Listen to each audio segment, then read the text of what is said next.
हरे कृष्णा। राधे राधे। स्वागत है आपका अपने चैनल कृष्ण सेवक में। कैसे हैं आप सभी? आई होप आप सब ठीक ही होंगे। Krishna always bless you.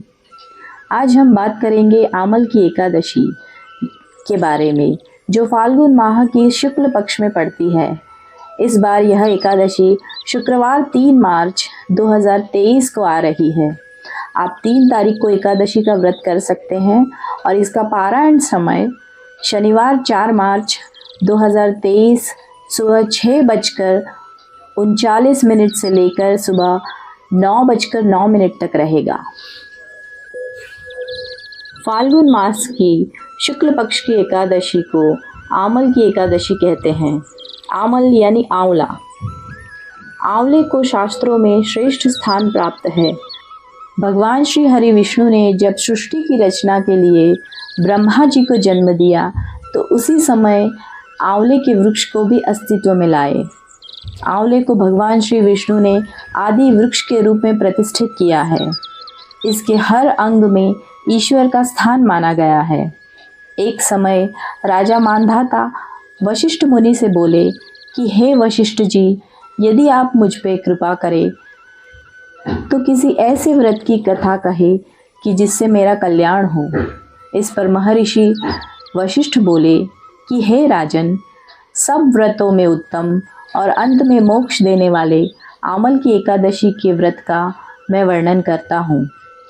यह एकादशी फाल्गुन माह के शुक्ल पक्ष में होती है। इस व्रत के करने से समस्त पाप नष्ट हो जाते हैं। इस व्रत का फल सहस्त्र गौदान के फल के बराबर होता है।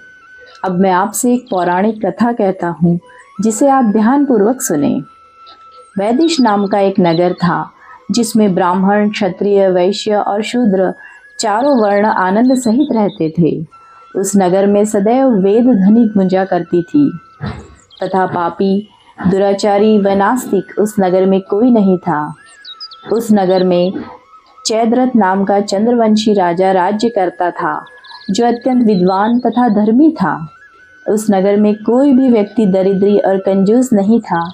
सभी नगरवासी भगवान विष्णु की पूजा किया करते थे और बाल, वृद्ध, स्त्री, पुरुष सभी एकादशी का व्रत किया करते थे।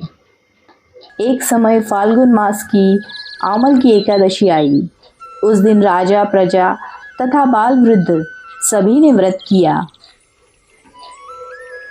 राजा ने अपनी प्रजा के साथ मंदिर में जाके पूर्ण कुंभ स्थापित करके धूप, दीप, नैवेद्य, पंचरत्न आदि से आंवले का पूजन किया। उस मंदिर में रात को सभी ने जागरण किया व रात के समय उस जगह एक बहेलिया आया। वे महापापी व दुराचारी था। अपने कुटुंब का पालन वह जीव हिंसा करके किया करता था। वह भूख प्यास से अत्यंत व्याकुल था। कुछ भोजन पाने की इच्छा से वह मंदिर के एक कोने में जाकर बैठ गया। उस जगह बैठकर वह भगवान विष्णु की कथा तथा एकादशी महात्म्य सुनने लगा। इस प्रकार उस बहेलिये ने सारी रात अन्य लोगों की तरह जागरण कर व्यतीत की। प्रातःकाल जब सब लोग अपने अपने निवास स्थान पर चले गए, उसी प्रकार बहेलिया भी अपने घर को गया और वहां जाकर उसने भोजन किया। कुछ समय पश्चात उस बहेलिये की मृत्यु हो गई। उसने जीव हिंसा की थी। इस कारण हालांकि वह घोर नरक का भागी था, परंतु उस दिन आमल की एकादशी का व्रत तथा जागरण करने के प्रभाव से उसने राजा विदुरथ के यहाँ जन्म लिया। उसका नाम वसुरथ रखा गया। बड़ा होने पर वह चतुर्गिणी सेना सहित तथा धन धान्य से युक्त होकर 10 सहस्त्र ग्रामों का संचालन करने लगा। वह अत्यंत धार्मिक, सत्यवादी और विष्णु भक्त हुआ। प्रजा का समान भाव से पालन करता था और दान करना उसका नित्य का कर्म था। एक बार राजा वसुरथ शिकार खेलने वन में गया। दैव योग से वन में वह रास्ता भटक गया और दिशा का ज्ञान न होने के कारण उसी वन में एक वृक्ष के नीचे सो गया। कुछ समय पश्चात पहाड़ी डाकू वहां पर आए और राजा को अकेला देखकर मारो मारो चिल्लाने लगे और वसुरथ की ओर दौड़े। वह डाकू कहने लगे कि इस दुष्ट राजा ने हमारे माता पिता, पुत्र पौत्र आदि समस्त संबंधियों को मारा है और हमें देश से निकाल दिया है। अब हमें इसे मारकर अपने अपमान का बदला लेना चाहिए। उसी समय राजा के शरीर से एक दिव्य देवी प्रकट हुई। देवी अत्यंत सुंदर थी तथा आभूषणों से अलंकृत थी। उसकी भ्रिकुटी टेढ़ी थी। उसकी आंखों से क्रोध की भीषण लपटें निकल रही थी। उसने देखते ही देखते उन सभी डाकुओं का नाश कर दिया। नींद से जागने पर राजा ने वहां अनेक डाकुओं को मृत पाया।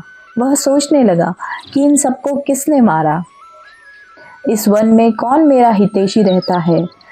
राजा वसुरथ ऐसा विचार कर ही रहा था कि तभी आकाशवाणी हुई, हे राजन, संसार में भगवान श्री हरि विष्णु के अतिरिक्त तेरी रक्षा कौन कर सकता है। उस आकाशवाणी को सुन राजा ने भगवान विष्णु का स्मरण करके उनको प्रणाम किया और फिर अपने नगर को वापस लौट गया और सुखपूर्वक राज्य करने लगा तथा अंत में वह वैकुंठ धाम को गया। इस प्रकार वशिष्ठ मुनि ने राजा मांधाता से कहा कि जो कोई भी इस पवित्र आमल की एकादशी का व्रत करता है उसे निसंदेह वैकुंठ की प्राप्ति होती है। एकादशी के अगले दिन व्रती को भगवान श्री हरि विष्णु का स्मरण करते हुए सोना चाहिए। आमल की एकादशी के दिन सुबह स्नान करके भगवान विष्णु की प्रतिमा के समक्ष हाथ में तिल जल लेकर संकल्प करे कि मैं भगवान विष्णु की प्रसन्नता एवं मोक्ष की कामना से आमल की एकादशी का व्रत रखता हूँ। मेरा ये व्रत सफलतापूर्वक पूर्ण हो, इसके लिए श्री हरि मुझे अपनी शरण में रखे।